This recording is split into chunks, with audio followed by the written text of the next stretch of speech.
Welcome and welcome back to my channel.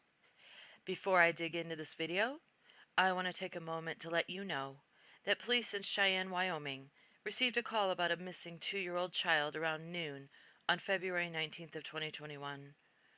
Later that afternoon, they announced that little Atheian Rivera was found deceased in a dumpster not far from where he went missing. Police offered no other details about how he went missing, and they took no questions after their announcement. This is incredibly heartbreaking news, and I pray that he's flying high, far away from this evil world. This video is dedicated to the memory of little 2-year-old Atheian, as well as to the lives of little Orrin and Orson West. May they be found safe soon. In this video, I want to discuss an interview conducted by Bayan Wang for 23 ABC News, who I want to commend for staying on this case as hard as he is, and for asking the hard questions that we all want answered. Bayan Wang has been damn near the only source of information about the case of missing brothers Orrin and Orson West, other than the highly dedicated and devoted YouTubers who've been working this case day and night. He, along with YouTubers, is keeping the boys' names out there in the minds of people, and I'm so grateful to him for that.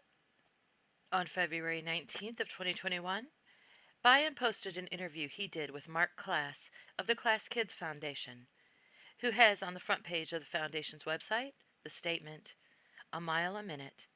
That's how fast your child can disappear." For those of you who may not be familiar with Marc Klaas, his life became a living nightmare in October of 1993 when his 12-year-old daughter Polly was abducted from a slumber party she was having in her own home at knife point by an ex-con who had just been released from prison for his second kidnapping, who had entered her home in California.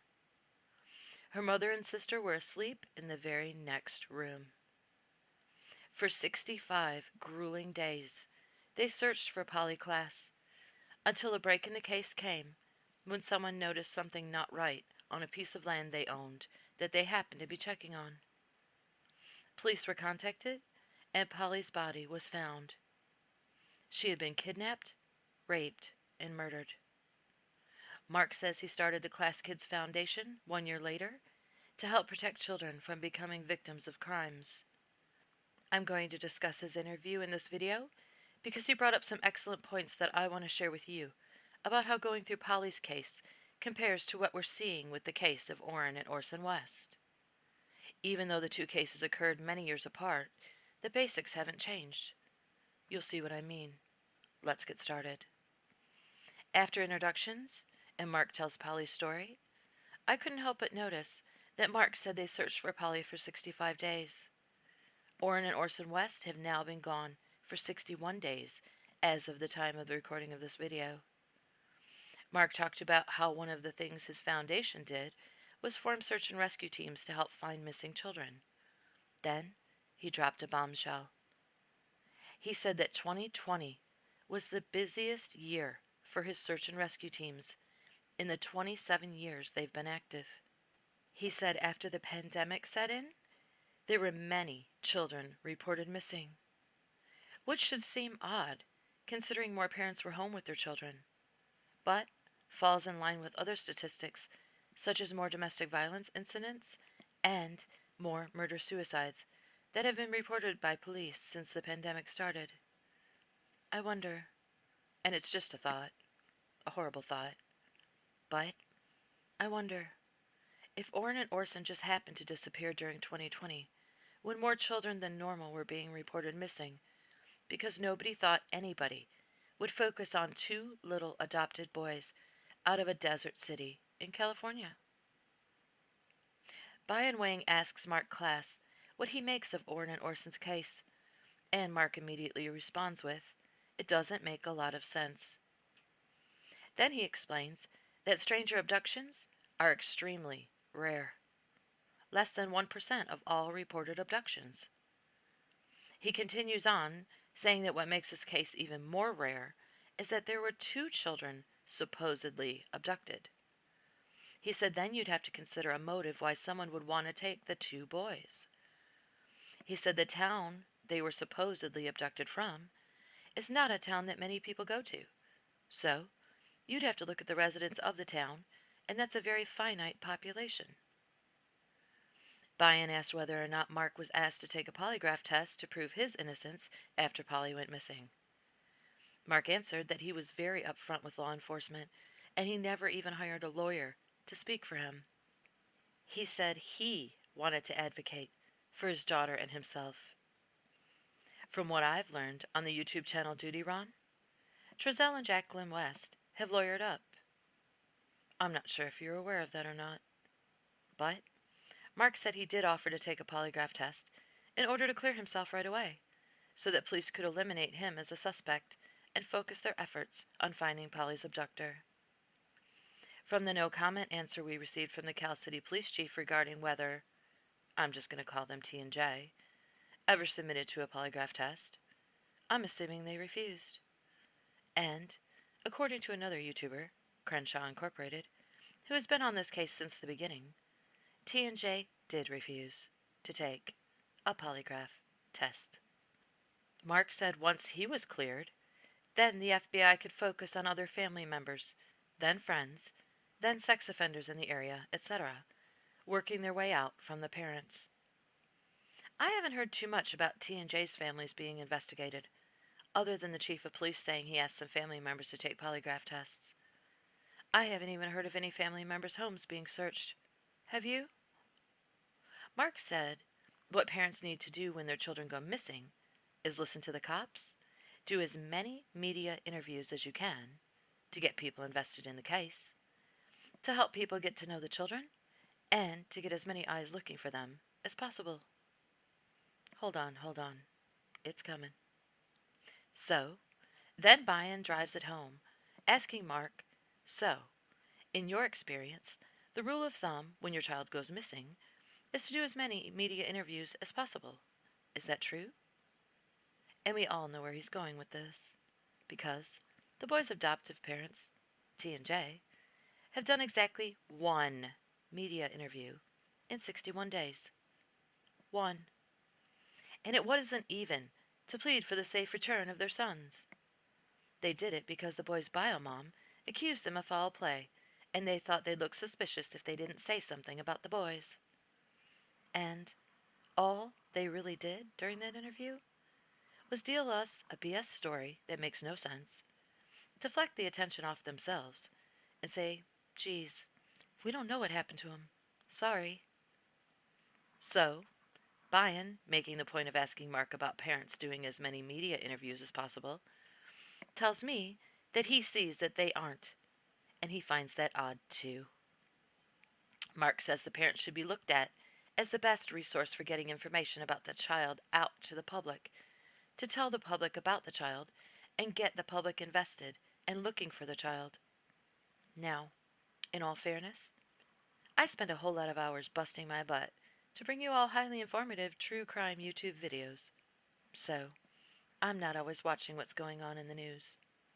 So you have to tell me, have you seen T or J doing any of these things for Orrin and Orson? Or Sincere and Classic? If you have, do let me know. Please, do let me know. 'Cause it's been 61 days. I'm sure we can expect them to start just about any time now. Bayan tells Mark that with each passing day that the boys go missing, the community is getting more and more tense because we want updates from law enforcement. He asks Mark if he knew what police were doing in Polly's case as it progressed. Mark responded saying that police told him that the best thing he could do right up front was clear himself as a suspect. Now, I know the Cal City Police Chief said they've named no suspects yet, but he hasn't said that they've cleared T and J as suspects either. Wouldn't he give them the same advice that Mark was given? To clear their names immediately so they would not be considered suspects? Mark said he learned that when police don't know who their suspect is, they will go days and weeks without releasing any information on a case. He said after he was cleared as a suspect in Polly's case, his focus turned to doing anything and everything he could to keep Polly's story alive. Again, If you've happened to notice T&J doing that at all, please do let me know, because I might have missed it. Mark said the sooner the case can be solved, regardless of the outcome, the better for all involved. So, it's so important for the adoptive parents to be talking to the police, to the media, and to the public, and they should be making the case that the boys are viable, valuable, and need to be found. He makes an excellent point. I do believe T&J should be talking to the public, arguing that their boys are viable, valuable, and need to be found. But, so far, I haven't heard them say anything of the kind. In fact, they haven't made any argument for the boys at all. All I ever heard them say about them is that they're rambunctious. Doesn't quite have the same ring to it as viable, valuable, and need to be found, does it? But, okay, moving on. Bayan tells Mark about all the police activity at the home in Cal City, about the digging up of the yard and using special imaging devices to see even further down into the ground to look for the boys, and asks him what he makes of all that. Mark replies that it's obvious that police are looking close to home. He said that even if police aren't putting all their resources into investigating the family, they seem to be putting a large portion of their resources into looking into the family. And, he said, if 8 weeks later, that type of activity is still going on, and the family hasn't been able to extricate themselves from suspicion, then they got a lot of splaining to do, don't they? Mark's words, not mine. Although I must say, I do agree. But T&J don't seem to be in any hurry to do much splaining, do they? All I've heard from Trezel's family is a bunch of complaining, but not much explaining. Then they continue on for a bit more, discussing how easy it would be to hide 2 tiny bodies out in this big world, which I won't go into, because I know we all want to believe the boys will come home safe. Of course, I did not cover Mark's entire interview. I just wanted to point out some of the things he says are so very important to do when your child or children go missing, since he himself has been through it. Things that we are not seeing and have not seen since the boys went missing from their adoptive parents. I'd like to say I'm not judging, but, not gonna lie, I'm judging pretty damn hard. Don't worry. I'm going to shift the subject quickly before I embark on a big, long diatribe about what I think of T&J yet again. You're welcome. But I do hope you're being fair and giving me points for not putting you through that, because you have no idea how hard that is for me, considering I have my own channel where I can say whatever I want. Okay. Shifting over to a few YouTubers you are probably already aware of, who have had boots on the ground in Cal City and Bakersfield, and anywhere they're led with tips about the boys. I want to give tons of credit and thanks to Crenshaw Incorporated, LV United We Stand, AV United We Stand, and AV News Crew for all the hard work, time, and effort they've been putting into finding the boys, along with all the other YouTubers who are talking about the boys in an effort to keep their names in the forefront. If you've been following Crenshaw Incorporated or LV United We Stand, then you know they had much to do with raising money to put billboards up out in Cali to show the boys' pictures and make people aware of the fact that they are still missing. If you are interested in donating to help with the billboards, I will put a link to their GoFundMe in my description box. Also, LV United We Stand has a Facebook page by the same name where they are posting information to keep us updated about what they're doing.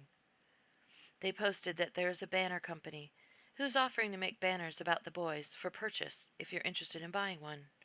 So, I want to give a shout out to the owners of CNC Printing, Ben and Susan Cortez, who donated 10 free banners for the boys. Thank you. If you want to stay updated about the case, their Facebook page is a great place to start. Now, not to confuse them with AV Watchmen United We Stand, LV United We Stand is a different YouTube channel and different Facebook page. If you join their page, You may want to scroll down to a video they posted called Orrin and Orson West, trying to locate one of the boys who was last seen yesterday in Bakersfield, California, if you haven't seen it yet. It was posted on February 18th. You may find it interesting.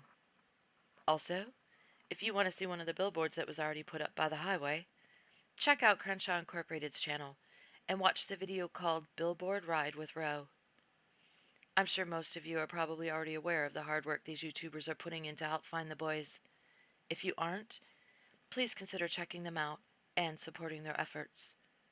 They're on this case day in and day out, and they aren't giving up. If I was in Cali, I'd be right there with them. But, unfortunately, I'm not. So, I'm supporting their efforts from Michigan. But, as I told Crenshaw Incorporated, if they need help, I'm just a flight away. That's how strongly I am invested in this case, and I'm sure many of you are too. So, if you have active social media accounts, please consider helping spread the word about the boys. Every little bit helps, and that's the least we can do, considering these YouTubers are out there busting their butts for real. Okay, before I go, I do need to give you one more thing to ruin your day, or it just wouldn't be my channel. This morning, a mother posted that her 21-year-old daughter, Tracy Clegg, went missing from Bakersfield, and she has been missing for 3 days. She was last seen walking from a Dollar General store. Her mother's worried sick. You can find her post and a picture of Tracy on LV United's Facebook page as well. Too many people are going missing. Too many. Please look out for one another. Check in with your family. Check in with your kids. And for you, it's never been a more important time to make sure someone knows where you're going and when you plan to be back. So if you don't show, they can start trying to reach you. I never go anywhere without letting someone know where I'm going. Not that anyone would steal me, 'cause God help them. But you never know. They might just be dumb enough to try. Please stay safe. Your life is valuable. You're valuable. You're valuable to me. 'Cause if you didn't watch my videos and listen to me go on and on about things, I wouldn't have anyone to vent to about this case. Which reminds me, I never did get into my big, long diatribe about what I think of Trezell and Jacqueline not bothering to do media interviews or doing public pleas for the boys' safe return, or the fact that they haven't even bothered to look for them at all, or even mention their names since they went missing, or try to